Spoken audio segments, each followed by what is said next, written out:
History facts کے معزز دوستو السلام علیکم۔ ناظرین گرامی، کبھی آپ نے اس سے پہلے اس بارے میں سوچا ہے کہ اللہ تعالیٰ نے قرآن مجید میں فرمایا ہے کہ میں نے یہ زمین اور آسمان 6 دن میں بنائے اور 7ویں دن اپنے عرش پر جا کر ٹھہرا، جبکہ اسلامی تعلیمات میں ہفتے کے 7 دن ہیں اور 7واں دن جمعے کا ہے، جسے سب سے افضل اور برکت کا کہا گیا ہے۔ اگر طواف کعبہ کی بات کریں تو یہاں بھی حکم 7 چکروں کا ہے، یعنی 7 مرتبہ اللہ کے گھر کا طواف کرنا۔ اس کے ساتھ اگر بات کی جائے صفا اور مروہ کی تو ناظرین گرامی وہاں بھی 7 کا نمبر دیا گیا ہے، یعنی 7 مرتبہ صفا اور مروہ پہاڑی کا چکر لگانا۔ اور پیارے دوستو، آپ اس بات سے بھی واقف ہوں گے کہ حج کے موقع پر اللہ تعالیٰ نے ایک خاص حکم دیا ہے، اور وہ ہے شیطان کو کنکریاں مارنے کا۔ اور یہاں بھی اگر بات کی جائے تو کنکریوں کی تعداد 7 بتائی گئی ہے۔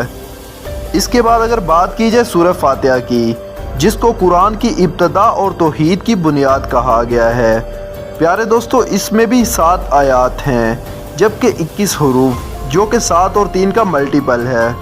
اور اس سورت کی اہمیت تو اس چیز سے واضح ہے کہ اللہ تعالیٰ نے اس کا حکم ہر نماز کی ہر رکعت میں ضروری قرار دیا، جبکہ نماز جیسے اہم رکن کی ادائیگی کے لیے بھی 7 سال کی عمر رکھی گئی ہے، یعنی 7 سال کی عمر میں ہر بچے پر نماز فرض ہو جاتی ہے۔ جبکہ جنت اور جہنم کے 7 دروازے ہیں اور ان کے 7 درجات ہیں، جبکہ اللہ تعالیٰ نے 7 زمینیں اور 7 آسمان بنائے ہیں اور ان کی 7 تہیں ہیں۔ اور دور یوسف کے اگر مشہور خواب کی بات کریں تو وہاں بھی خواب میں 7 دبلی اور 7 موٹی گائیں دکھائی گئی تھی، جبکہ قوم عاد پر اللہ تعالیٰ نے 7 راتیں اور 8 دن عذاب کی آندھی چلائی تھی۔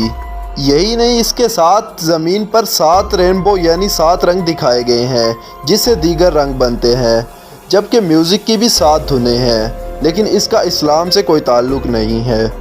جبکہ زمین پر 7 براعظم اور 7 ہی سمندر کیوں موجود ہیں؟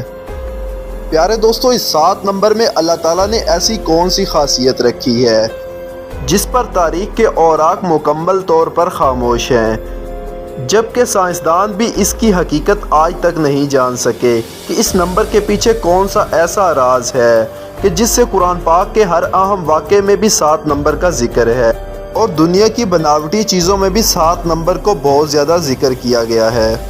ناظرین گرامی، اس کے ساتھ اب آپ کو بتاتے ہیں قرآن پاک میں اللہ تعالیٰ نے کچھ چیزوں کو برابر ذکر کیا ہے، شاید آپ ان چیزوں کے بارے میں پہلے سے نہ جانتے ہوں، تو آپ سے گزارش ہے کہ ویڈیو کو مکمل دیکھیے گا۔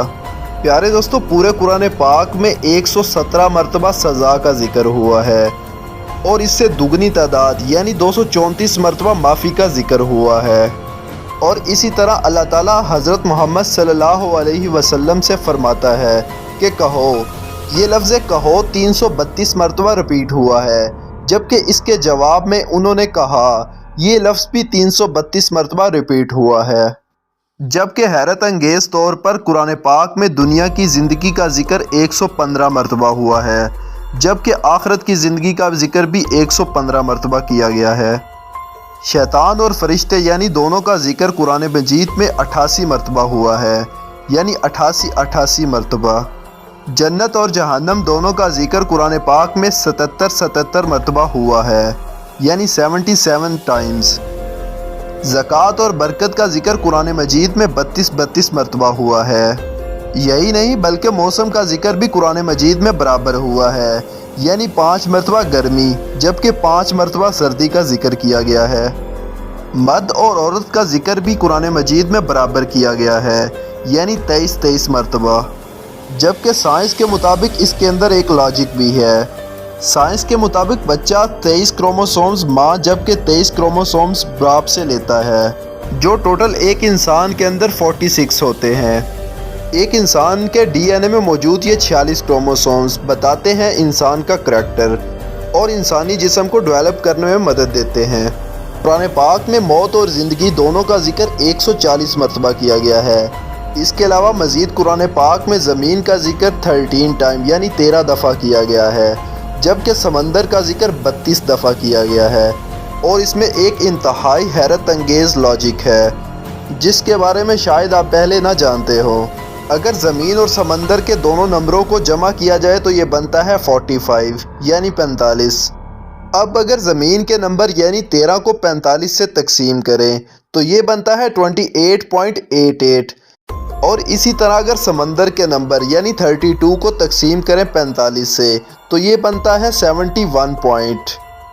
پیارے دوستو، اب آپ نے سائنس کی ابتدائی کتابوں میں اس کے بارے میں پڑھا ہوگا کہ ہماری زمین پر خشکی 28.88% ہے، جبکہ ہماری زمین پر پانی 71% ہے۔ اللہ اکبر! کیا اب بھی کوئی کہہ سکتا ہے کہ یہ محض ایک اتفاق ہے؟